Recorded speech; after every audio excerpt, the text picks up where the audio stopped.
연성결 김용원저 제3장.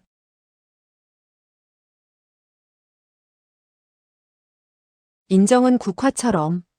다음 날 정오 감방 안에는 계속해서 17명의 죄수가 수감되었다. 키가 큰 사람, 키가 작은 사람, 늙은 사람, 젊은 사람 등 생김새를 보아 모두 강호의 무사들이었다. 모두 한 감방에 수감했기 때문에 다리를 오므리고 있어야 했다. 저구는 사람들이 점점 많아지자 슬그머니 겁이 났다. 이 사람들은 모두 정전을 죽이러 온 것 같다. 5명의 강적이 온다고 했는데 17명이 온 것이다. 정전은 벽을 쳐다보고 누워 있었으며 아는 체도 하지 않았다. 죄수들은 노래를 부르고 큰 소리를 지르고 웃고 떠들고 놀다가 잠시 후엔 싸움이 일어났다. 저구는 머리를 숙이고 그들이 하는 말에 귀를 기울였다. 알고 보니 그들 17은 세파로 나누어 무슨 귀중한 보물을 훔치려고 모의하고 있었다. 저구는 눈을 옆으로 돌리다가 우연히 눈빛이 가장 흉악한 죄인과 마주쳤다. 그는 놀라 고개를 숙이고 생각했다. 내가 정형을 돕는다고 했지만 나의 무공은 소멸되었으니 이따 공격해 온다면 어떻게 하지? 정형의 무공이 아무리 높다고 해도 저들을 전부 죽일 수는 없잖아. 날은 점점 어두워져 갔다. 체격이 건장하게 생긴 한 남자가 큰 소리로 외쳤다. 먼저 확실하게 해둘 게 있다. 이곳 주인은 바로 우리 동정방이다. 이의가 있는 놈은 빨리 나와라. 내가 쓴맛을 보게 해주겠다. 이 감방에서 동정방의 인물은 9명으로 가장 많았다. 머리가 약간 흰 중년의 남자가 가냘픈 목소리로 말했다. 맛을 보여주겠다니 그것도 괜찮군. 우리 이곳에서 한번 해볼까? 아니면 정원으로 나갈까? 건장한 남자가 말했다. 내가 내 놈을 무서워할 줄 알아. 손으로 한 개의 철장을 잡고 좌측으로 밀자 철장이 구부러졌다. 그는 오른쪽의 철장도 구부러뜨렸다. 정말 놀라운 힘이었다. 건장한 사내는 구부러진 쇠창살 사이로 빠져나가려 했다. 갑자기 눈앞에 그림자가 나타나더니 그를 막아섰다. 바로 정전이었다. 그는 한마디도 하지 않고 한 손으로 건장한 사내의 가슴을 움켜잡았다. 건장한 사내는 정전보다 머리 하나가 컸지만 한 손으로 잡히자 조금도 움직이지 못했다. 정전은 잡은 사내를 정원으로 던져버렸다. 건장한 사내는 땅 위를 몇 번 구르더니 움직이지 않았다. 아마도 숨이 끊어진 모양이었다. 감방에 있던 사람들은 이 광경을 보자 얼굴이 파랗게 변하며 놀라서 서로의 얼굴을 쳐다보았다. 정전은 다시 한 사람을 움켜쥐더니 정원으로 던져버렸다. 그가 두 손으로 잡았다 하면 아무 소리도 못하고 곧 죽어버리는 것이었다. 이렇게 7사람을 순식간에 죽여버리자 나머지 10사람은 모두 크게 놀랐다. 3사람은 구석으로 물러섰으며 7명은 동시에 주먹질과 발길질을 하면서 정전을 공격해갔다. 정전은 막지도 피하지도 않았으며 단지 손을 내밀어 놈들을 하나하나 잡았다. 그의 손에 잡히면 순식간에 죽었으며 어떤 치명적인 상처를 입고 죽었는지 저군도 전혀 알 길이 없었다. 구석에 숨어있던 3사람은 놀라서 벌벌 떨면서 무릎을 바닥에 꿇고 절을 하며 목숨만 살려달라고 빌었다. 정전은 본체만체하고 그들도 하나하나 죽여서는 철장 밖으로 던져버렸다. 저구는 눈을 크게 뜨고 멍청이 서 있었다. 마치 꿈을 꾸는 것 같았다. 정전은 두 손바닥을 털더니 냉소를 지으며 말했다. 이런 얄팍한 수법으로 연성결을 빼앗으려고? 저구는 놀라며 물었다. 정형 연성결이라니? 정전은 실수를 했다는 표정을 했지만 거짓말을 만들어 속이고 싶지 않아서인지 대답을 하지 않았다. 저구는 눈앞에 17명이 마치 맹수처럼 공격해 오더니 순식간에 시체로 변한 것을 보고 경악을 금치 못했다. 그는 일생 동안 이렇게 많은 시체가 쌓여 있는 것은 처음 봤다. 저군이 말했다. 정형, 이 사람들은 죽어도 싸? 정전이 말했다. 꼭 그렇지는 않아. 단지 가슴속에 나쁜 마음을 품고 있어서 죽였어. 내가 신조경의 무공을 연성하지 않았다면 아마도 이놈들에게 처참하게 죽었을 거야. 저구는 그의 말이 거짓이 아님을 알고 말했다. 당신이 그들을 손으로 잡자마자 죽었는데 그런 무공은 들어본 적이 없어요. 아마 내 사매에게 말해도 믿지 않을 거야. 그는 이 말을 하자마자 잘못 말했다는 느낌이 들었다. 정전은 그를 비웃지 않고 말했다. 사실 세상에서 제일 가는 무공을 완성했다 해도 모든 일이 뜻대로 되는 건 아니야. 응. 저구는 갑자기 정원에 있는 한 시체를 가리켰다. 정전이 말했다. 왜? 저군이 말했다. 저 사람은 아직 죽지 않았어. 발이 움직였어. 정전이 놀라며 말했다. 정말? 그는 떨리는 음성으로 말했다. 저군이 말했다. 그가 2번 움직이는 것을 보았어.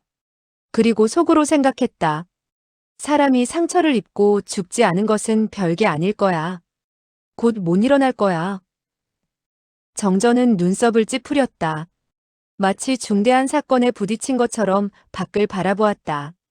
그는 철장 밖으로 나가더니 몸을 구부리고 시체를 살펴보았다. 갑자기 소리가 들리더니 무기가 그의 2눈을 향해 날아왔다. 바로 아직 죽지 않은 자가 던진 것이었다. 정전이 몸을 굽히고 뒤로 피하자 표창은 그의 얼굴을 스치고 지나갔다. 지독한 악취가 나는 것으로 보아 지독한 독이 발라진 모양이었다. 그 사람은 표창을 던지자마자 몸을 일으키고는 담을 향해 뛰어갔다. 정전은 그의 경공이 대단히 높다는 것을 알 수 있었다. 자신의 몸은 쇠사슬에 묶여서 행동이 불편해 쫓아가지 못한다는 것을 알고 있었다. 그는 한 개의 시체를 들어서 그를 향해 던졌다. 신기하게도 시체의 머리통은 정확하게 그 사람의 허리에 맞았다. 그 사람의 왼발이 막담을 밟으려 했는데 시체가 날아오자 중심을 못 잡고 뚝 떨어졌다. 정전은 급히 앞으로 몇 발자국 뛰어가 그의 목을 잡고는 감방으로 끌고 왔다. 손을 그의 코에 대어 보니 이번엔 진짜로 죽어 있었다. 정전은 바닥에 앉아 2 손을 턱에 받치고 깊이 생각했다. 왜 한 번에 잡아서 죽이지 못했지? 나의 내공 중 어느 곳에 이상이 있는 걸까? 신조경이 아직 완성이 되지 않았단 말인가? 그 원인을 찾지 못해 머리를 갸웃하며 시체의 가슴에 손을 갖다 댔다. 갑자기 아주 딱딱한 느낌이 그의 손가락에 와닿았다. 정전은 한편으로는 놀라고 한편으로는 기뻐서 말했다. 알았다, 알았어. 그 사람의 옷을 벗기니 몸에 검고 윤이 나는 속옷이 입혀져 있었다. 그는 기뻐하며 말했다. 알고 보니 이것 때문이었군. 놀랐잖아. 저구는 이상하다는 듯 물었다. 왜 그래요? 정전은 그 사람의 옷을 벗기고는 검은 속옷을 벗겼다. 그는 웃으며 말했다. 적형, 이 옷을 속에 입어. 저구는 검은 옷이 보물이라는 것을 눈치채고 말했다. 이건 형씨의 물건인데 어떻게 내가 탐할 수 있겠어? 정전이 말했다. 자네의 물건이 아니라면 탐을 내지 않겠다고. 화가 난 목소리였다. 저구는 그가 화를 내자 두려워졌다. 형이 꼭 입으라면 입을 수밖에 없지. 정전이 정색하고 말했다. 이봐, 자네의 물건이 아니면 가지지 않겠단 말이지. 저군이 말했다. 주인이 나에게 주겠다면 받겠지만 그렇지 않고 내 물건이 아니면 받을 수 없어. 다른 사람의 물건을 탐내면 그건 강도와 마찬가지잖아. 잠시 후 고개를 들고 다시 말했다. 정형도 아시다시피 나는 누명을 쓰고 이곳에 갇혔어요. 난 평생 동안 나쁜 일을 한 적이 없어요. 정전은 고개를 끄덕이며 말했다. 좋아, 좋아. 자네 같은 친구를 둔 게 정말 기쁘다. 자, 빨리 이 옷을 입어. 저구는 아무 꺼리낌 없이 옷을 벗고는 검은 옷을 입었다. 그리고 그 겉에는 더럽고 냄새나는 속옷을 입었다. 그의 2 손은 쇠사슬로 묶여 있었기 때문에 옷을 바꿔 입는데 매우 힘이 들었다. 정전이 그의 옷을 몇 군데 찢고 나서야 겨우 입을 수 있었다. 검은 속옷은 알고 보니 앞뒤 2 조각이었기 때문에 단추만 잠그면 입기 쉬웠다. 정전은 그가 옷을 다 입자 말했다. 칼과 창이 들어가지 않는 이 보이는 대설산에서 서식하는 검은 누에로 만든 거야. 이 옷은 두 조각으로 된 옷이야. 가위로 자르지도 못해. 앞에 것과 뒤에 것을 끼워야지. 이 녀석은 설산파의 주요 인물이라서 이 오자미를 입고 있었던 거야. 보물을 훔치러 왔다가 오히려 보물을 주고 갔군. 저구는 이 검은 옷이 매우 귀중한 물건이라는 것을 듣고 급히 말했다. 정영, 형은 원수들이 많으니 이 옷을 입어야 되잖아요. 그리고 매월 15일만 되면. 정전은 손을 저으며 말했다. 난 신조공으로 몸을 보호하면 되니까 오자미는 필요 없어. 매월 15일의 고문과 구타는 내가 원하는 거야. 그 옷을 입으면 뜻대로 안 되잖아. 그까짓 고통은 아무것도 아니야. 저구는 이상해서 더 묻고 싶었다. 정전은 말했다. 자네 얼굴에 수염을 붙이고 나로 분장했지만 아직은 위험해. 내가 옆에서 보호한다고 해도 허점이 있을 거야. 지금 자네에게 내공의 비결을 말해줄 테니 잘 들어. 전에 정전이 전수하겠다고 할 때 저구는 한마디에 거절했다.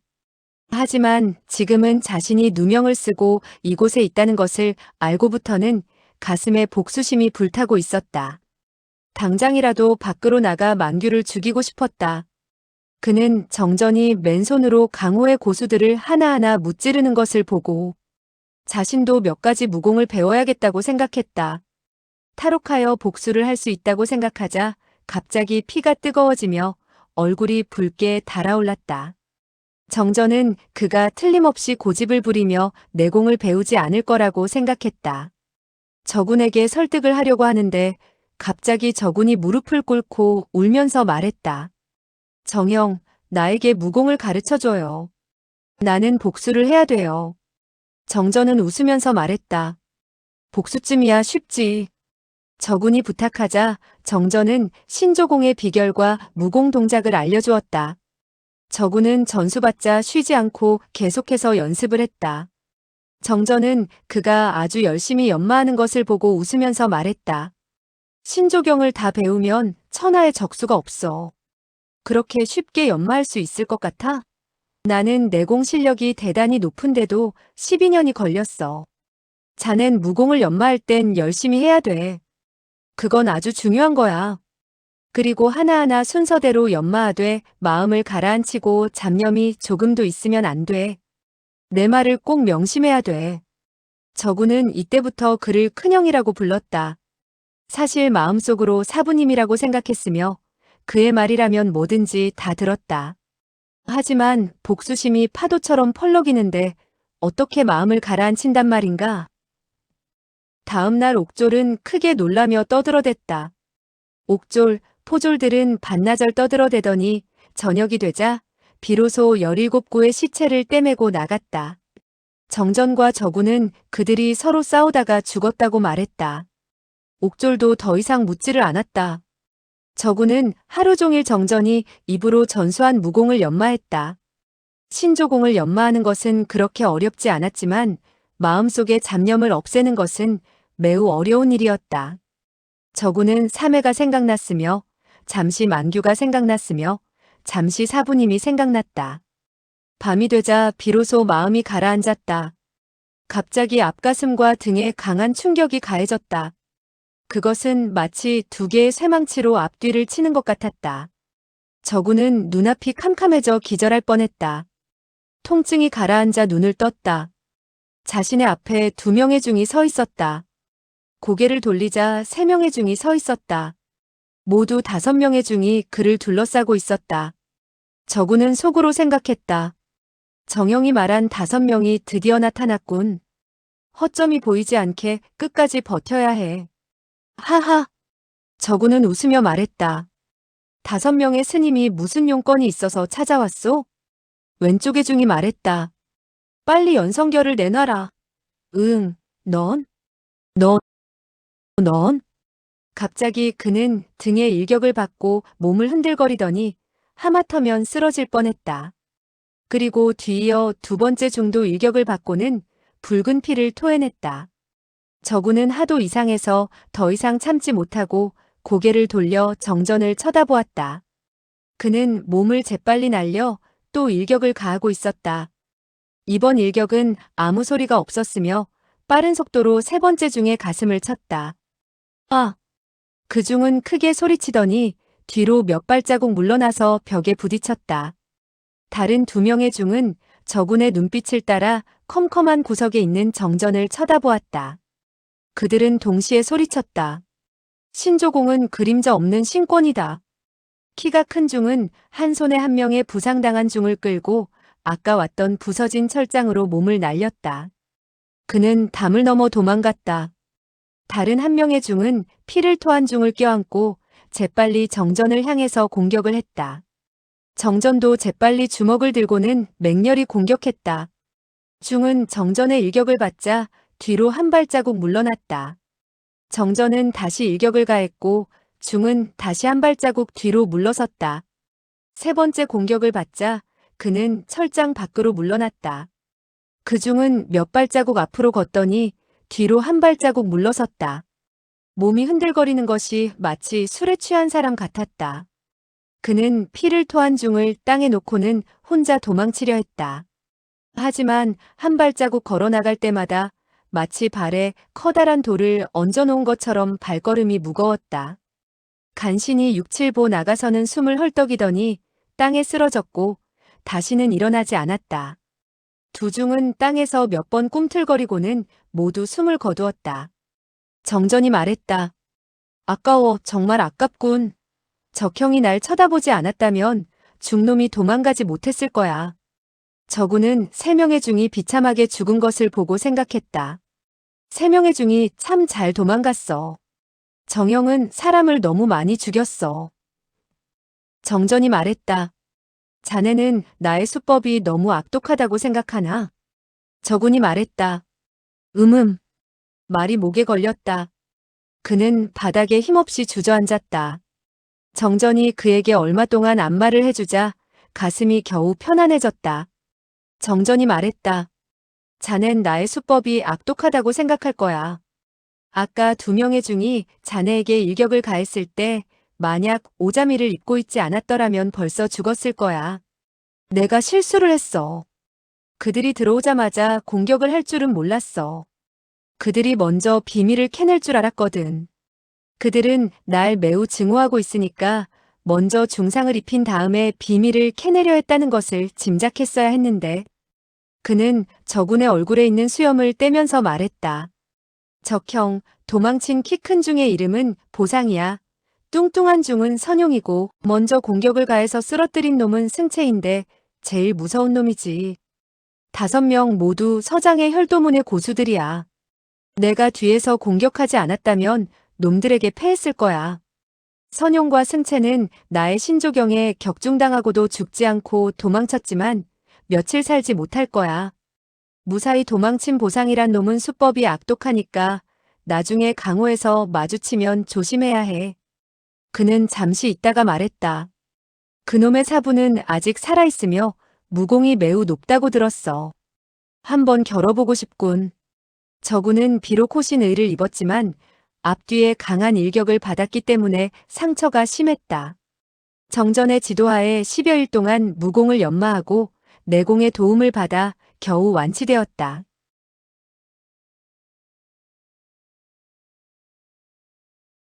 그 후 2년 동안은 매우 조용히 지냈다. 어쩌다가 강호의 죄수들이 감옥에 들어오면 정전은 일격을 가해서 순식간에 죽여버렸다. 최근 몇 개월 동안 저군의 무공은 늘지가 않았다. 아무리 연습해도 몇 개월 전과 같았다. 다행히 그는 고집이 세고 의지력이 강해서 계속 연마를 했다.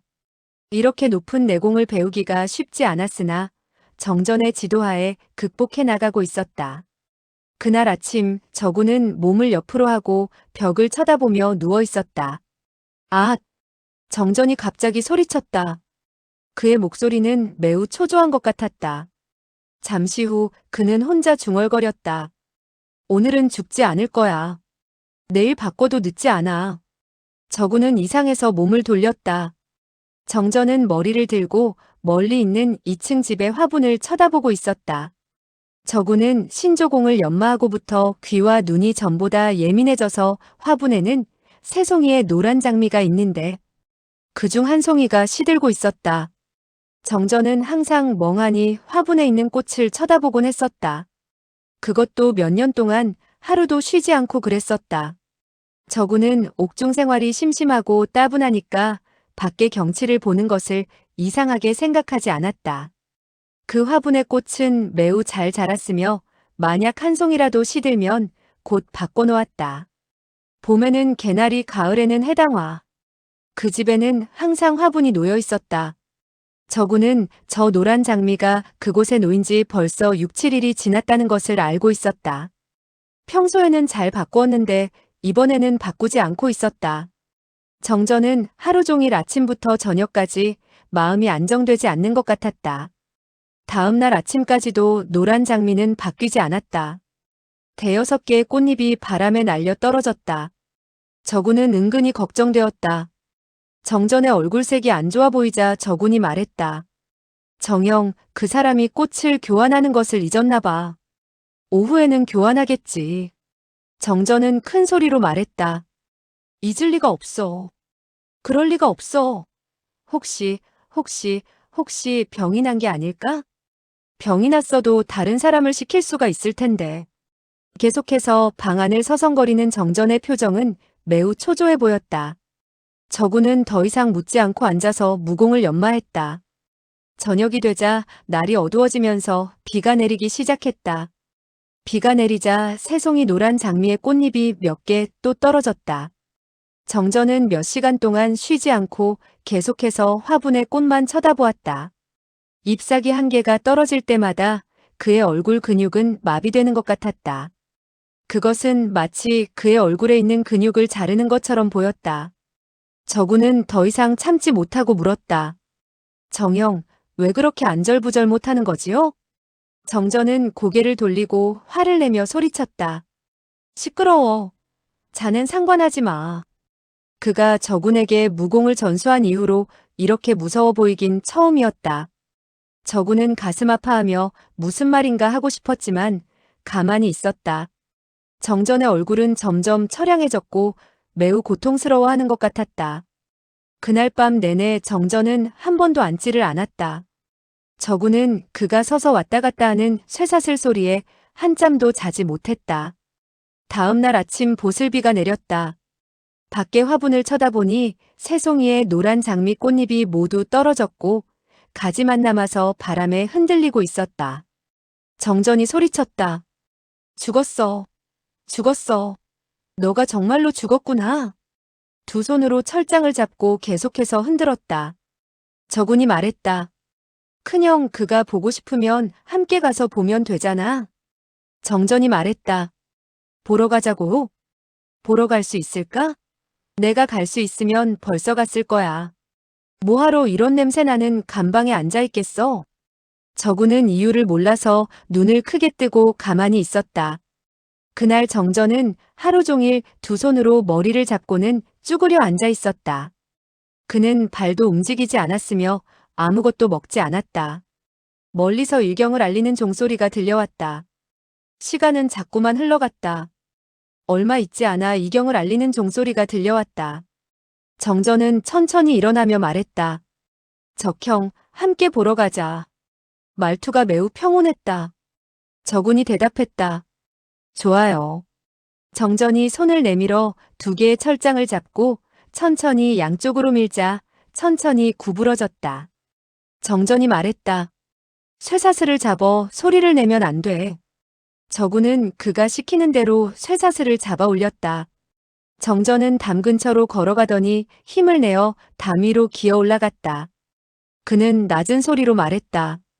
뛰어 올라와. 저군은 그의 말대로 뛰었지만 쇠사슬이 비파고를 뚫었기 때문에 힘을 전혀 쓰지 못했다. 그는 삼척밖에 뛰지를 못했다. 정전은 손을 내밀어 저군을 끌어올렸다. 두 사람은 동시에 뛰어내렸다.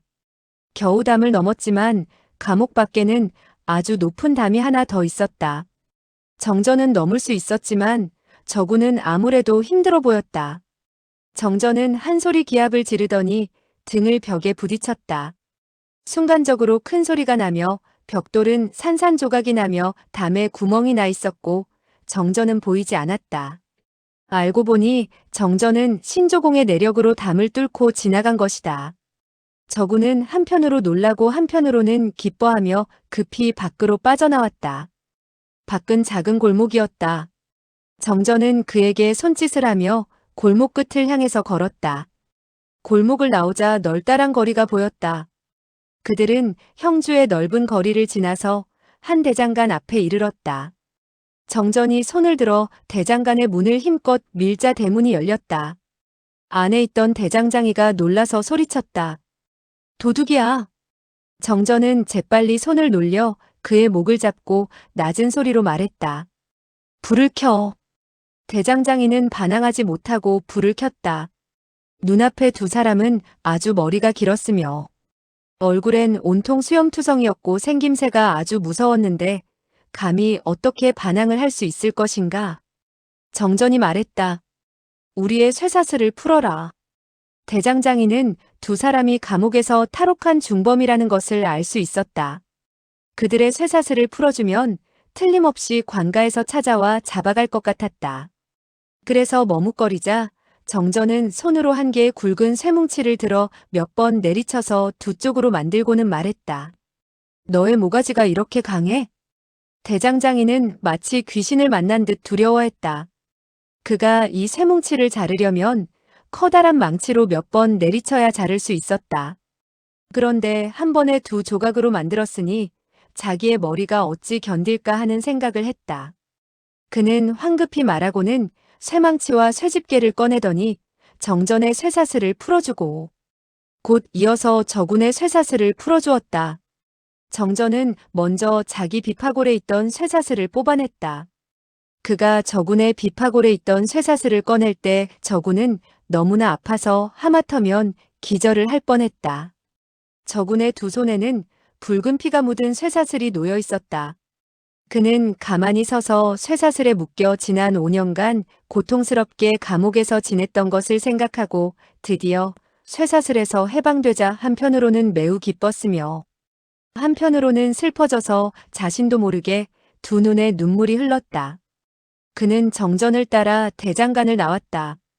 쇠사슬에서 해방되자 아주 편히 걸을 수가 있었으나 습관이 되지 않아서 빨리 걸으니 중심을 제대로 잡을 수가 없었다. 정전은 발걸음을 점점 빨리하며 급히 걸어갔다. 저구는 어둠 속에서 그를 놓칠까봐 바로 뒤에서 따라가고 있었다. 순식간에 두 사람은 화분을 놓은 창가에 도착했다. 정전은 고개를 들고 잠시 생각하고는 들어가려다 멈추었다. 저구는 창문이 굳게 닫혀 있고 아무 소리도 나지 않는 것을 보고 말했다. 내가 먼저 들어가 볼까? 정전이 고개를 끄덕였다. 저구는 돌아서 대문 앞에 도착했다. 손을 내밀어 문을 밀자 빗장이 잠겨 있음을 알았다. 다행히 담장이 높지 않아서 나무를 타고 넘어 들어갈 수 있었다. 저구는 안으로 들어갔다. 급히 위층으로 올라가는데 계단에서 삐걱거리는 소리가 났다.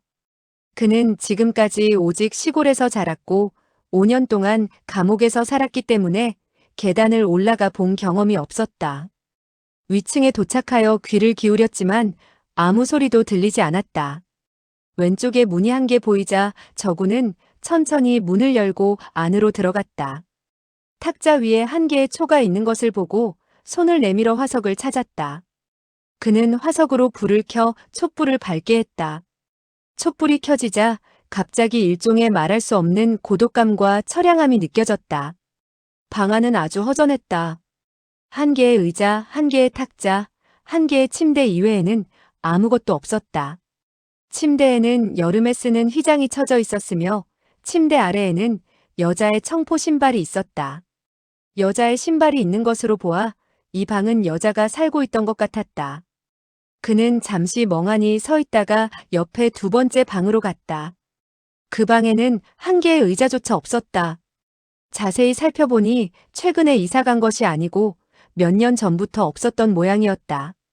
아래층으로 내려와서 곳곳을 다 찾아보았지만 한 사람도 없었다. 그는 너무 이상해서 돌아와 정전에게 이야기해 주었다. 정전이 말했다. 아무도 없었다고. 저구는 고개를 끄덕였다. 정전은 벌써부터 알고 있었다는 듯이 놀라지 않고 말했다. 다른 곳으로 가보자.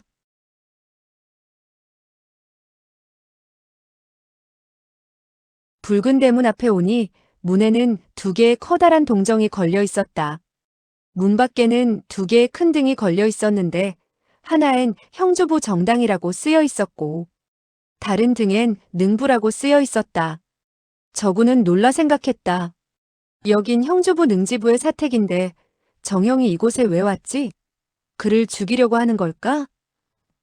정전은 그의 손을 잡고 아무 말 없이 담을 넘어 들어갔다. 그는 능지부에 대해 너무 잘 알고 있었다. 마치 자기 집에 들어온 것처럼 행동하고 있었다.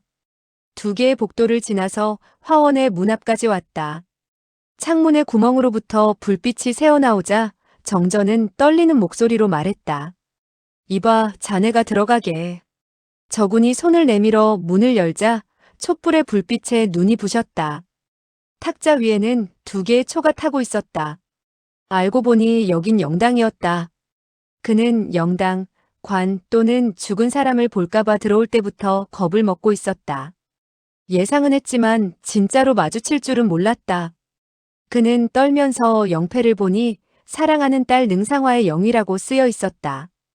갑자기 뒤에서 인기척이 들리더니 정전이 들어왔다. 정전은 잠시 멍청하게 서 있더니 탁자에 엎어져서 울먹이기 시작했다. 상화야, 결국은 내가 먼저 갔구나. 짧은 순간 저군의 뇌리에는 무수한 상념이 떠올랐다. 이 정형이 여지껏 이상한 행동을 한 이유를 얼핏 알 수 있을 것 같았다. 정전은 자신이 탈옥한 중범이라는 것을 잊고 있었으며 지금 지부 나리의 집에 와 있다는 것도 잊고 있었다. 그는 더욱 슬프게 흐느꼈다. 저군은 어쩔 수 없다는 것을 알고 가만히 서 있었다. 정전은 한참 동안 운 뒤 천천히 일어서서 뒤쪽에 처진 장막을 걷었다. 장막을 걷자 그곳에는 한 개의 관이 놓여 있었다. 그는 두 손으로 관을 꼭 껴안고는 얼굴을 관뚜껑에다 갖다 댔다. 그는 훌쩍거리면서 말했다. 상화, 상화, 이럴 수가 있어? 죽기 전에 왜 나에게 오라고 하지 않았어? 저구는 갑자기 발자국 소리를 들었다. 문 밖에 몇 사람이 오는 것 같았다. 저군이 급히 말했다. 정영, 누가 오고 있어요. 정전은 관에 입맞춤을 했으며 밖에 사람이 오는 것에 대해선 신경을 쓰지 않았다. 불빛이 환하게 비치더니 두 사람이 횃불을 들고 들어와서 말했다. 누가 여기에서 떠드는 거야? 두 사람의 뒤에는 45, 6세쯤 되어 보이는 중년 남자가 서 있었다. 옷을 화려하게 입었으며 얼굴색은 매우 창백해 보였다. 그는 저군을 한번 쳐다보고는 말했다. 넌 누구냐? 여기서 뭐 하는 거냐? 손에 횃불을 든 사람이 욕을 하며 말했다. 괘씸한 놈, 이분은 형주부 능나리이시다. 건방진 놈, 야심한 밤에 여기서 뭘 하는 거냐? 빨리 무릎을 꿇어라. 저군은 냉소를 지으며 우습다는 표정을 지었다. 정전은 눈물을 닦고 말했다. 상화는 언제 죽었소? 무슨 병으로 죽었소? 매우 침체된 목소리였다. 능지부는 그를 한번 쳐다보고는 말했다. 누군가 했더니 바로 정전 정대협이셨구려. 내 딸은 불행히도 죽었소. 내 딸은 5일 전에 죽었는데 의원도 무슨 병인지 알아내지 못했으며 아주 고통스러워하며 죽었다네. 정전은 원망하는 투로 말했다. 그건 당신의 소원이었잖소? 능지부는 한숨을 쉬며 말했다. 정대협, 당신의 고집은 너무 강했소. 진작 말을 했으면 내 딸도 죽지는 않았을 거요. 나와 그대는 장인과 사위가 될 수 있었는데 이게 무슨 천재지변이란 말인가. 정전은 큰 소리로 말했다. 내가 상화를 죽였다고요? 당신이 상화를 죽이지 않았소? 그는 능지부 앞으로 한 걸음 다가섰다. 눈빛이 매우 무서웠다. 능지부는 매우 냉정한 표정으로 고개를 저으며 말했다. 일이 이렇게 됐는데 내가 무슨 말을 더 하겠나? 상화, 상화야. 넌 하늘나라에서도 날 용서하지 않겠지? 천천히 영희 앞으로 걸어가서는 왼손으로 관을 쓰다듬으며 오른손으로 눈물을 닦았다. 정전이 말했다. 오늘 내가 당신을 죽이면 상화가 나를 원망할 것이오. 능지부 당신은 나에게 7년 동안 고통을 주었소. 당신 딸의 얼굴을 봐서 지난 빚을 오늘 여기서 청산하겠소. 다시 한번 나의 성질을 건드렸다가는 가만두지 않겠소. 적형, 그만 가자. 능지부는 한숨을 쉬며 말했다. 정대협, 우리들의 처지가 이 지경이 되었는데 무슨 좋은 점이 있나? 정전이 말했다. 부끄러운 점이 없나 가슴에 손을 대보고 생각해 보시오. 당신은 연성결 때문에 딸의 생명까지도 빼앗아갔단 말입니다. 능지부가 말했다. 정대협, 가기 전에 연성결을 내놓고 가시오. 그러면 그대에게 해독제를 주겠소. 괜히 죽으려 할 것까지는 없지 않소? 정전은 놀라며 말했다. 무슨 해독제요? 이때 그는 얼굴, 입술, 손바닥에 갑자기 약간의 마비 증세가 왔다. 동시에 일진의 꽃향기를 맡았다. 이 꽃향기, 이 꽃향기. 그는 놀랐으며 화가 났다. 몸이 흔들거렸다. 능지부가 말했다. 난 어떤 빌어먹을 놈이 관을 열고 내 딸의 결백한 시체에 손을 댈까봐. 정전은 화를 내며 말했다. 능퇴사, 이 악독한 놈. 그는 몸을 일으키면서 그에게 일격을 가했다. 뜻밖의 독약이 너무 강해 순식간에 약효가 온몸으로 퍼졌으며 신조공의 효력을 발휘할 수가 없었다. 능지부는 몸을 옆으로 피했는데 동작이 매우 빨랐다. 문 밖에 있던 네 사람이 검과 창을 들고 안으로 들어와 동시에 정전을 공격했다. 정전은 왼발을 날려 왼쪽에 서 있던 사람의 손목을 걷어찼다. 발로 찬 공격의 위치가 너무 정확하여 그자가 쥐고 있던 검은 당연히 떨어져야 했다. 하지만 그의 발이 반쯤 나가자 갑자기 힘이 빠지더니 더 이상 앞으로 나가지 않았다. 독이 그의 발까지 퍼진 것이다. 그 사람은 오히려 칼등으로 정전의 발목을 내리쳤다. 정전은 발뼈가 부러지며 바닥에 엎어졌다. 저구는 크게 놀라 아무것도 생각하지 않고 몸을 숙이고는 능지부에게 덮쳤다. 그를 잡아야 정전을 구할 수 있다고 생각했기 때문이었다. 능퇴사의 솜씨는 저군보다 훨씬 높았다. 능퇴사는 왼손으로 저군의 가슴을 치는데 그 공격은 빠르고 정확하여 저군은 가슴을 얻어맞았다.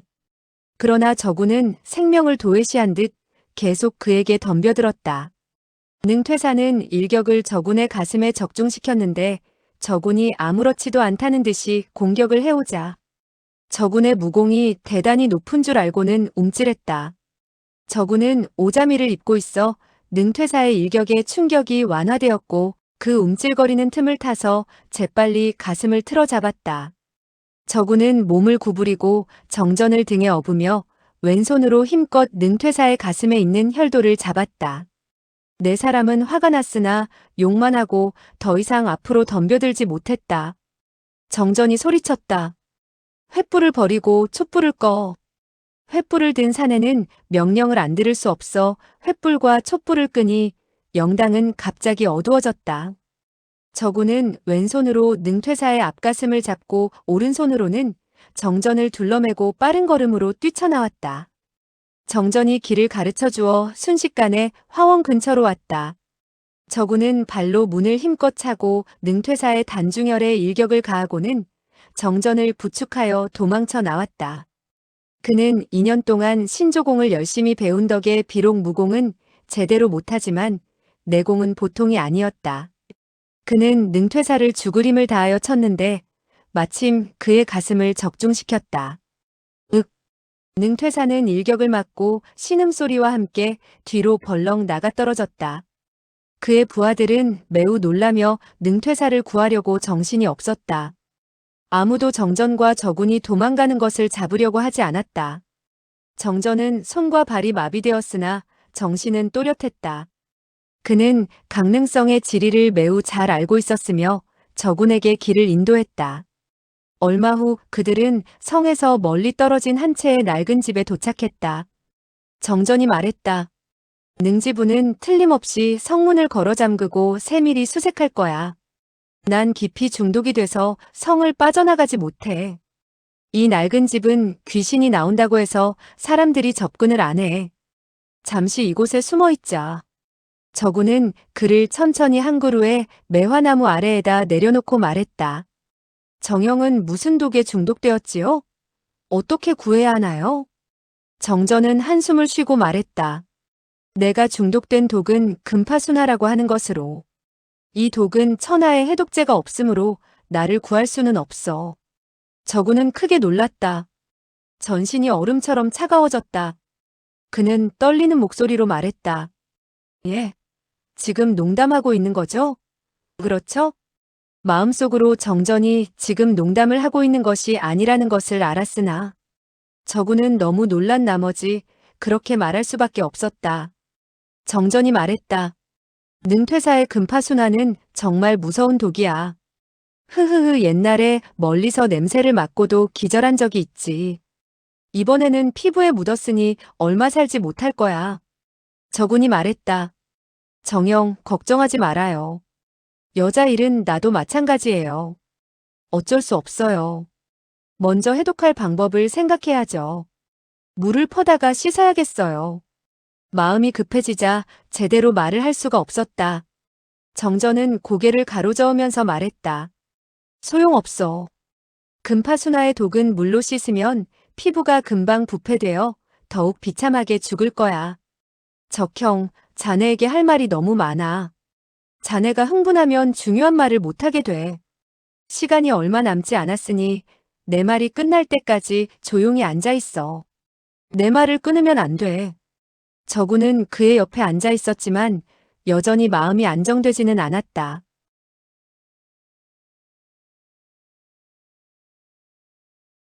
정전은 아주 침착하게 이야기했다. 마치 다른 사람의 일을 말하는 것 같았으며 그와는 아무 상관이 없는 것처럼 말했다. 난 형문 사람이고 무림세가 출신이야.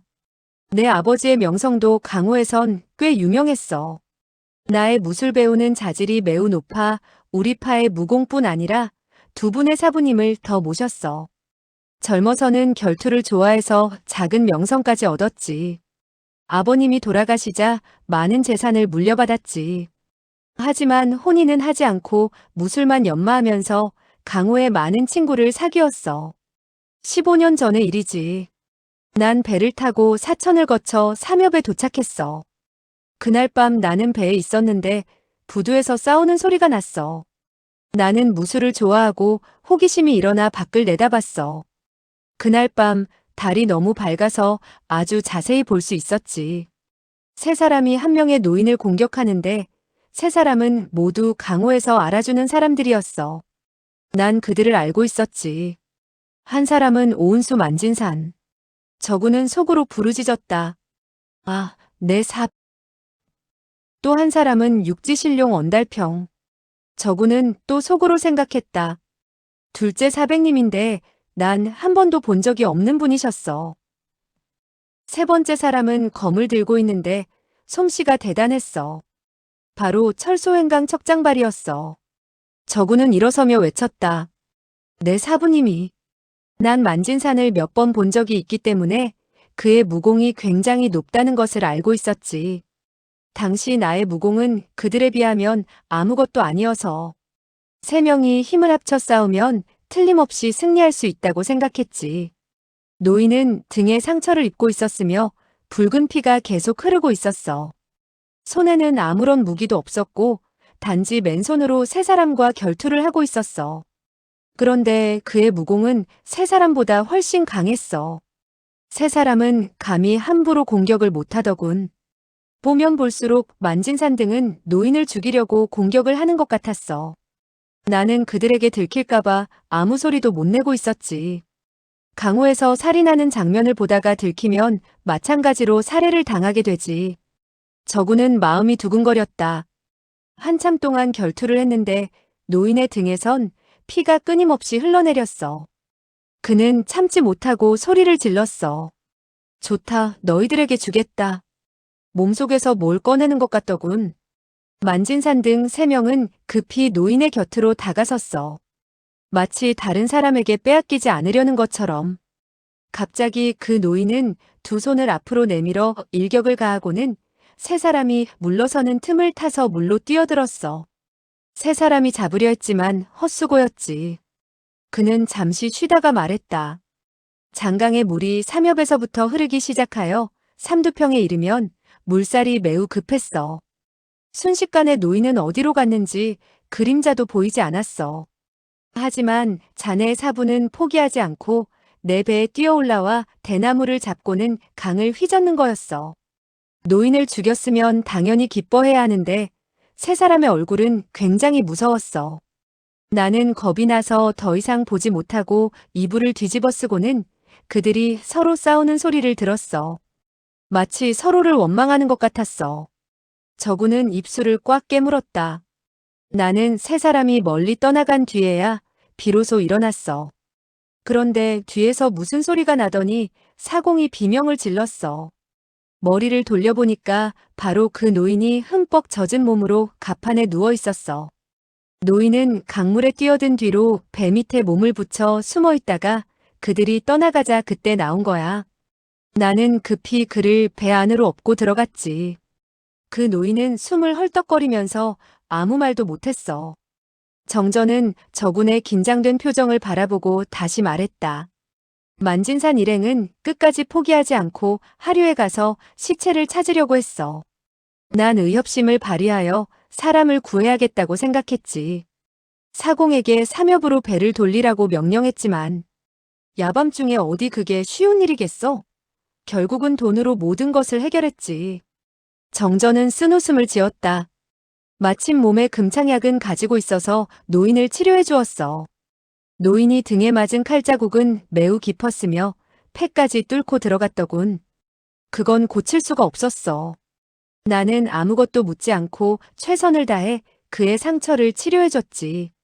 물론 좋은 술과 비싼 고기도 대접했지. 나는 그가 강물에 뛰어드는 것을 보았기 때문에 그의 무공과 담력이 대단하다는 것을 알았어. 아마 그것 때문에 내가 그렇게 잘 대접했는지도 몰라. 저구는 고개를 끄덕였다. 사흘 동안 치료해주자. 노인은 나의 이름을 묻더니 품에서 기름종이로 싼 물건을 나에게 주었어. 내가 말했지. 노인장의 집은 어디입니까? 제가 틀림없이 이것을 전해드리죠. 노인이 말하더군.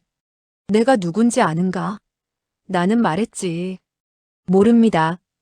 그가 말했어. 난 매념생이야. 나는 매우 놀랐지. 이상하지 않아? 매념생이 누구인지 몰라. 바로 철골무각 매념생이야. 정말 몰라. 저구는 고개를 저으며 말했다. 한 번도 들어본 적이 없어요. 정전은 웃었다. 하하, 맞아. 자네 사부가 자네에게 말할 리가 없지. 철골무각 매념생은 상중의 유명한 명숙이지. 그에게는 3명의 제자가 있었는데 대제자가 바로 오은수 만진산, 둘째 제자가 육지신룡 언달평, 셋째 제자의 이름은 저구는 소스라치게 놀랐다. 그는 떨리는 음성으로 말했다. 정형, 무슨 말을 하는 거예요? 정전은 한숨을 내쉬고 말을 계속했다. 세 번째 제자는 철소행강 척장발. 내가 처음 그에게서 매념생이라는 말을 들었을 때 놀란 것은 지금의 자네와 똑같았지. 난 그날 달이 밝은 부두에서 만진산 등 3명이 한 노인을 죽이는 것을 친히 봤어. 정말 놀라운 광경이었지. 매념생은 쓴웃음을 짓고는 고개를 저으며 말했어. 나의 셋째 제자가 가장 무서운 놈이지. 먼저 나의 등에 검을 찔렀어. 그래서 할 수 없이 강물로 뛰어들었지. 저구는 놀라 소리쳤다. 내 사부님이 먼저 그랬다고. 정전은 고개를 끄덕였다. 나는 무슨 말로 노인을 위로해야 될지 몰랐어. 사부와 제자, 4사람이 원수지간이 된 것을 보면 중요한 원인이 있을 거라고 생각했지. 비록 무척 궁금했지만 물어볼 수도 없었어. 매 노인이 말했어. 내가 세상에서 아는 사람이라곤 3 제자밖에 없네. 그들은 나의 검법 비급을 빼앗아가려고 사부를 죽이려 했네. 그들이 비록 건보를 빼앗아갔지만 전수하는 사람이 없으면 아무런 소용이 없네. 연성건법이 아무리 오묘하다고 해도 신조경보단 못해. 이 신조경을 자네에게 줄 테니 열심히 연마하게. 신조경을 완벽하게 익히면 위력이 대단하네. 절대 나쁜 놈들에게 빼앗기면 안 되네. 나의 신조경은 이렇게 얻게 된 거지. 저구는 고개를 끄덕였다. 매 노인은 말을 끝난 뒤 2시즌을 넘기지 못하고 죽었어. 난 노인을 강병 근처에 묻어주었지. 그땐 난 연성결이 그렇게 중대한 것인 줄 몰랐어. 단지 제자들이 사부의 건법을 빼앗으려는 줄로 생각하고 비밀을 철저히 은폐하지는 않았어. 매 노인의 무덤 앞에 묘비를 세웠지. 양호대협, 매념생, 선생지며 그 묘비가 나에게 수많은 고통을 주리라곤 생각을 못했지. 사람들은 그 묘비를 단서로 해서 결국 매 선생을 내가 묻었다는 것도 밝혀내고 말았지. 매 선생이 가지고 있던 물건도 10중 8구 내가 가지고 있다는 것도 눈치챘던 거야. 저구는 길게 한숨을 토해냈다. 석 달이 지나자 어느 강호의 검객이 내가 있는 집으로 찾아왔어. 그자는 예의가 매우 밝았으며 여기에 왜 왔는가에 대해서도 말하더군. 그의 말에 의하면 한 장의 보물지도가 매 노인의 손에 있었으니 내놓으라는 거야. 보물을 찾게 되면 내가 7화를, 자신이 3화를 갖겠다고 했지. 저구는 귀를 기울였다. 매 노인이 나에게 준 것은 단지 내공을 배우는 비경에 불과하고 연성결이라는 말밖에 하지 않았어. 연성결이란 단지 숫자에 불과해. 그것밖에 아무것도 없는데 보물지도라니 말도 안 됐어. 나는 사실대로 말했지만 그는 믿지 않고 그 무공 비결을 보여달라는 거였어. 매 노인이 다른 사람에게 보여주지 말랬다고 하자 그 사람은 밖으로 튀어나갔어. 사흘이 지난 뒤 야심한 밤에 다시 찾아왔고 결국 그와 결투를 하게 되었고 그는 어깨에 상처를 입고 도망쳤지. 저구는 눈 하나 깜빡이지 않고 귀를 기울였다. 소식이 밖으로 퍼지게 되자 날 찾아오는 사람들이 점점 많아졌어. 난 당해낼 수가 없었어. 결국에 만진산도 오더군. 나는 형문의 집에서 더 이상 있지를 못하고 그곳을 떠났지. 이름을 숨기고 멀리 떠나 관외의 목장에서 정착하며 5, 6년이 지난 뒤 고향 생각이 나서 변장을 하고 형문에 와보니 집은 불에 타고 쟤만 남아있더군. 다행히 가족은 아무도 없었어. 얼마나 다행한 일이었는지 몰라. 저구는 가슴이 답답해져 오는 것을 느꼈다. 이 사람의 말을 믿지 않을 수가 없었다. 그것은 정전이 한 번도 거짓을 말하지 않았고 또 지금 거짓말을 할 이유도 없기 때문이다. 하지만 믿고 싶지 않은 일들이었다. 착실한 자신의 사부님이 그토록 악독하리라고는 생각하고 싶지 않았기 때문이다. 저군이 말했다. 정형, 내 사부님과 사조님의 사건을 더 자세히 조사해봐야 돼요. 자세히 한번 생각해봐요. 몸에 독을 해독할 방법이 있을 거예요. 정전은 고개를 가로저으면서 말했다. 내가 중간에 끼어들지 말라고 했잖아. 조용히 내 말을 듣기나 해봐. 저구는 입을 다물었다. 그건 9년 전의 일이야. 9월 초에 나는 항구에 도착하여 관외에서 가져온 오래된 산삼을 약재상에 팔려고 했지. 약재상의 주인은 매우 친절했어. 장사가 끝난 뒤 나를 국화회에 초대했지. 국화회에는 정말 희귀한 품종이 많았어. 그런데 나는 꽃을 잘 모르는지라 대충 구경만 하고 있었지. 솔직히 그 꽃들에 무슨 의미가 있는지도 몰랐다. 그때 약재상 주인이 옆에 있던 능지부를 소개해 주었지. 그는 나에게 아주 예의 바르게 대했어. 그리고 옆에 서 있던 자신의 딸을 소개해 주었는데 바로 능상화였지. 아, 난 상화를 보는 순간 마치 벼락에 맞은 것 같았어. 세상에 이렇게 아름다운 여자가 있을까 싶었지. 내가 무림의 사람이지만 그런 아름다움은 처음 보는 것이었어. 정전은 그날 이후로 능상화의 생각뿐이었다. 며칠 동안 나는 용기를 내어 능지부를 찾아갔고 상화의 창가에서 그녀를 기다렸어. 얼굴이 붉어지는 게 느껴졌지만 그녀를 한 번이라도 더 보고 싶었지. 상화는 나에게 차를 대접해 주었고 나는 그녀에게 무술을 조금 가르쳐 주었어. 그렇게 몇 달 동안 우리는 서로에게 마음을 열었지. 상화가 어느 날 나에게 말했어. 오라버니, 아버님께서 연성결이라는 보물 지도를 찾고 계셔요. 난 그 말을 듣고 놀랐지. 아, 결국 내게 온 불행은 이 때문이었구나. 나는 그녀에게 사실대로 말했어. 매 노인이 나에게 준 것은 보물 지도가 아니라 무공 비급인 신조경과 연성건법이라고 말했지. 상화는 내 말을 믿지 못하는 눈치였어. 아니, 그녀는 내 말을 믿었지만 아버지에게 알려야 할지 고민하는 것처럼 보였어. 그녀의 고민하는 모습을 보고 나는 가슴이 아팠지. 나는 그날 밤 상화를 뒤로하고 급히 길을 떠났어. 그리고 강릉성에 도착했을 때 나는 능지부의 계략에 빠져들게 됐었지.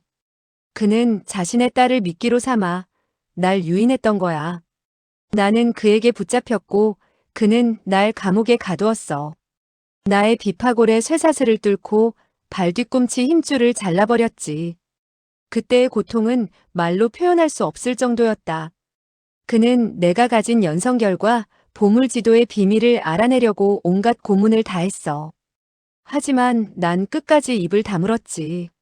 나는 그가 원하는 것이 보물이고 내가 입을 열지 않으면 날 함부로 죽이지 못할 거라는 것을 알고 있었거든. 그렇게 나는 감옥에서 7년의 세월을 보냈고 그 와중에 너를 만난 거야.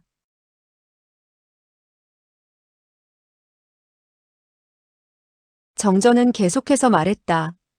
그는 날 체포하자마자 몸을 수색했지만 아무것도 찾지 못하고 나의 집에서도 아무것도 찾질 못했지.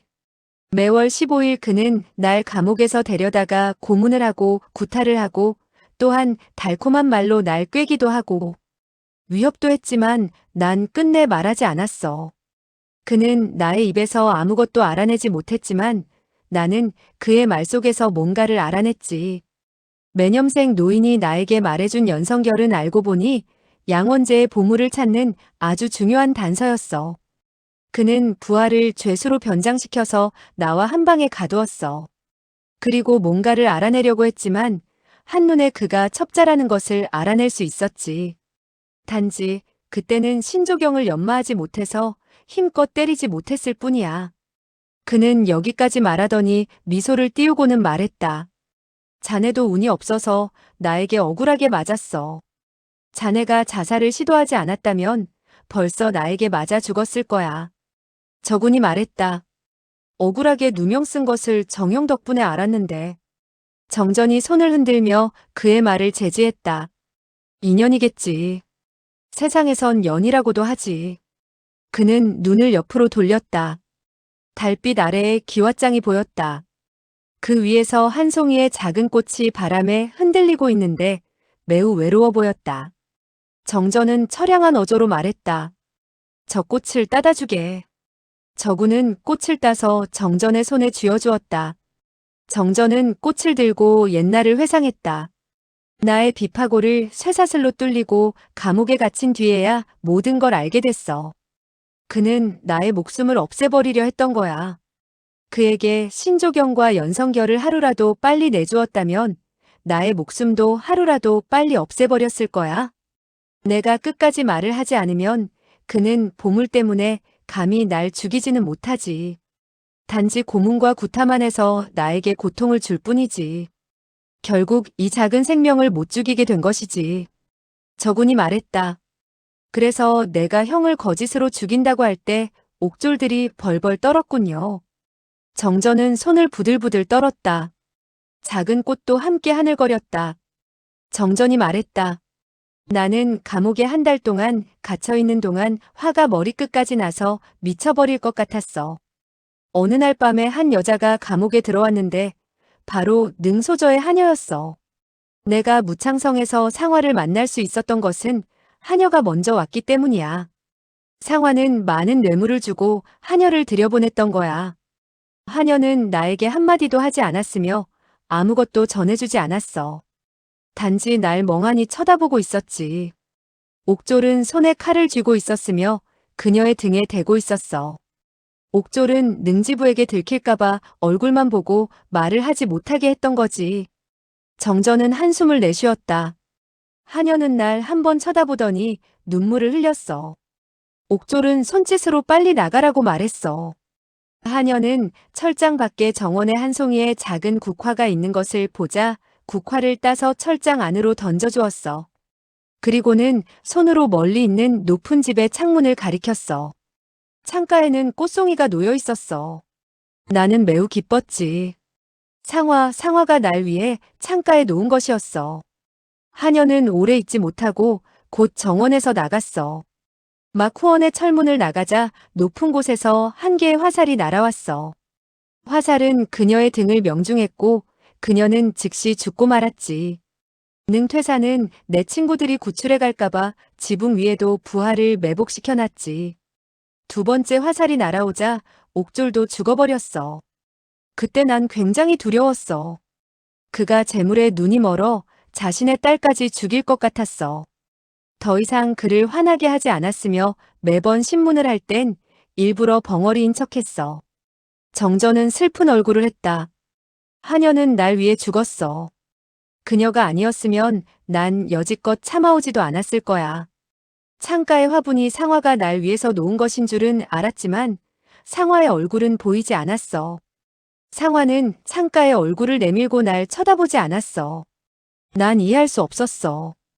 왜 날 한 번도 쳐다보려 하지 않느냐고 속으로 원망도 했지. 정전의 음성은 슬픔에 가득 차 있었다. 나는 더욱 열심히 신조경을 연마했지. 하루빨리 그녀와 다시 만나고 쇠사슬의 구속으로부터 벗어나고 싶었기 때문이었지. 난 철장을 빠져나가 상화와 만날 날을 학수고대했지.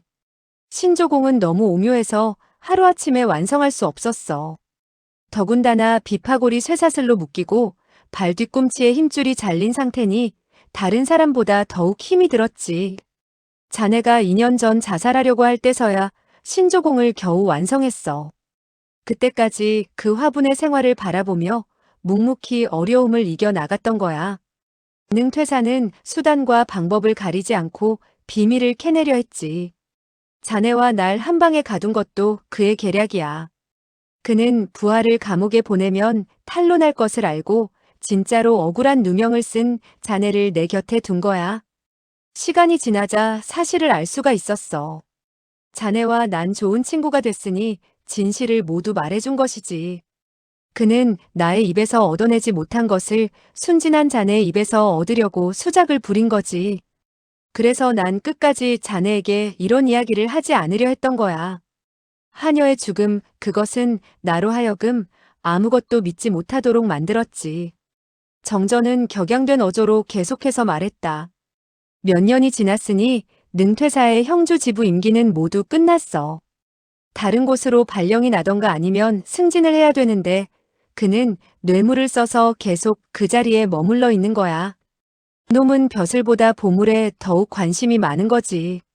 정전은 저군을 쳐다보며 말했다. 자넨 내가 감옥에서 나간 적이 없는 줄 알지? 신조공이 완성되는 그날 나는 밖으로 나갔어. 밖으로 나가기 전에 자네의 수혈을 짚어 잠을 자게 했을 뿐이야. 그날 밤 담을 넘을 때 나는 한바탕 결투를 할 줄 알았는데 능퇴사는 오랜 세월이 흐르자 경계를 풀고 밖의 포졸들을 모두 철수시켰더군. 그는 신조공이 그렇게 오묘하리라고는 생각하지 못한 거야. 쇠사슬로 비파골이 뚫리고 다리 힘줄이 잘라진 사람이 무공을 완성시키리라고는 생각을 못한 거지. 나는 높은 집의 창문 아래에 서자 가슴이 매우 두근거렸어. 그것은 옛날 창문 아래서 그녀를 보는 순간과 똑같았어. 용기를 내고 천천히 창문을 3번 두드리며 상화하고 불렀어. 정전의 음성은 떨리고 있었다. 그녀는 꿈속에서 깨어난 것처럼 흐릿하게 말했어. 정오라버니, 그대였군요? 꿈을 꾸고 있는 것은 아니겠지요. 나는 몇 년간의 고생 끝에 그녀의 목소리를 다시 들을 수 있었어. 나는 너무 기뻐서 몸이 떨려왔어. 상화, 나야. 도망쳐 나왔어. 그녀가 창문을 열어주길 기다리고 있었지. 전에도 우리가 만날 때는 항상 그녀가 창문을 열어주고 손짓을 해야 들어갈 수 있었지. 절대로 내가 먼저 들어간 적은 없었어.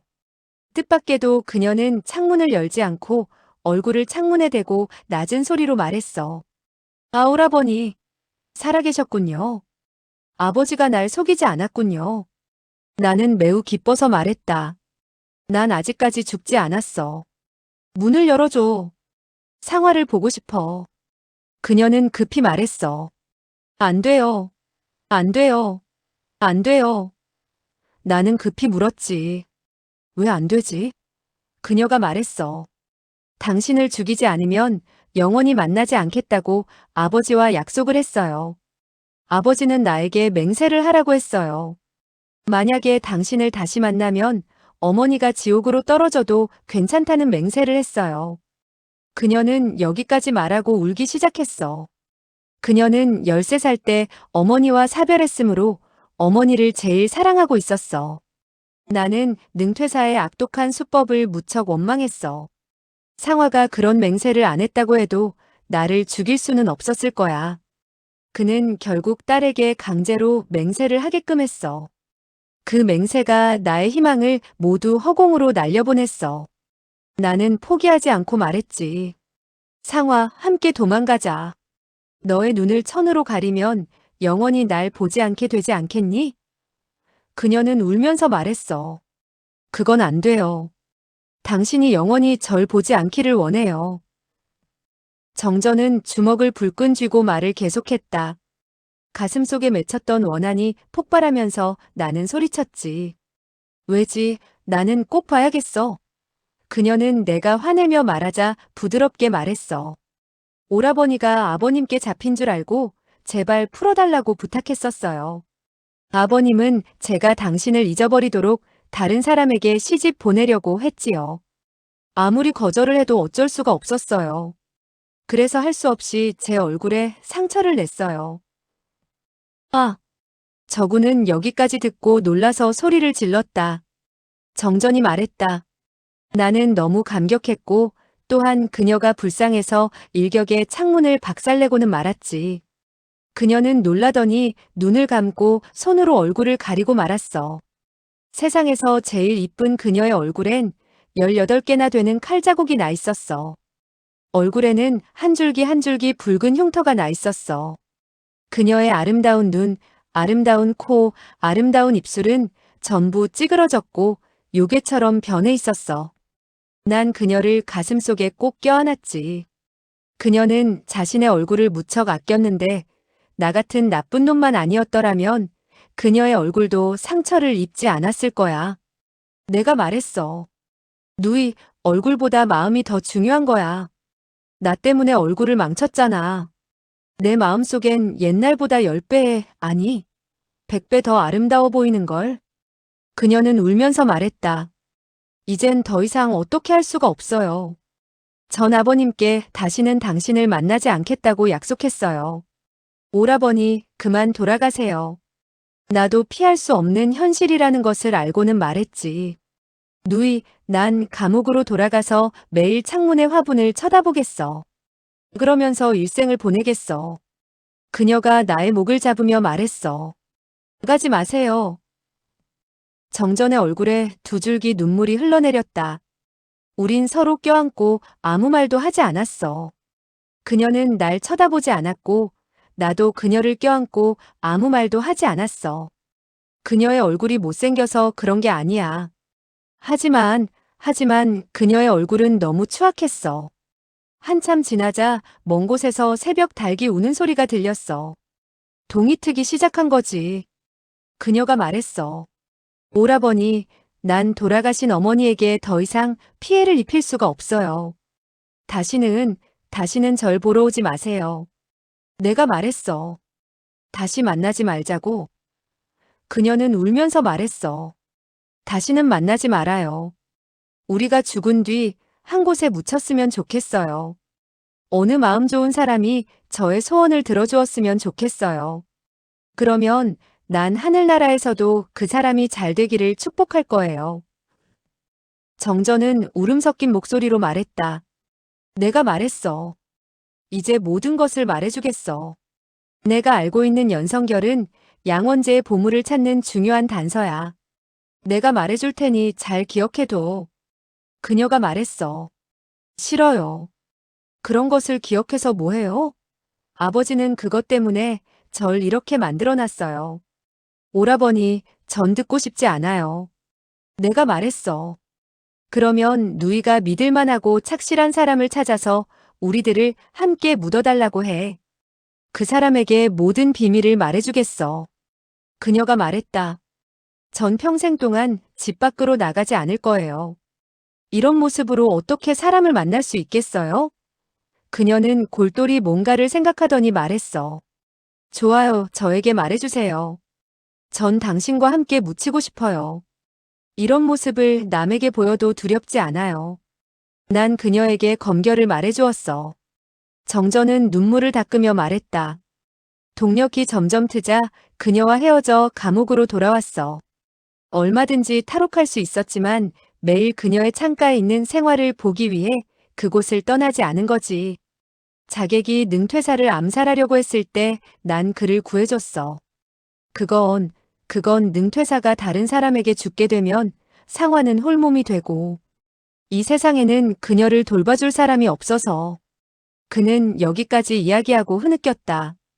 저군이 말했다. 큰형, 걱정하지 말아요. 제가 형에게 무슨 일이 있으면 능소저와 함께 묻어줄게요. 난 검결에 대해서는 관심이 없어요. 나에게 말해준다 해도 듣지 않겠어요. 정전은 한 줄기 미소를 지으며 말했다. 자네같이 좋은 친구를 만나다니 정말 기뻐. 우릴 함께 묻어준다니 죽어도 한이 없어. 난 정말 기뻐. 그의 목소리는 점점 힘이 빠지는지 낮아지고 있었다.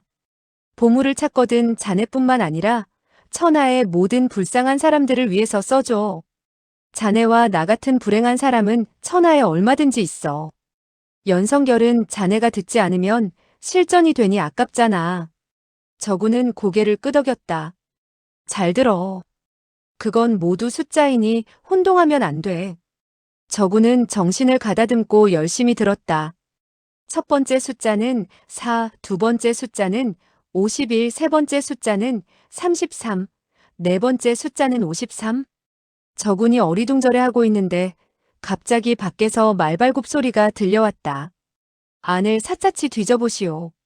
정전은 얼굴색이 변하면서 벌떡 일어섰다. 저군도 따라 일어섰다.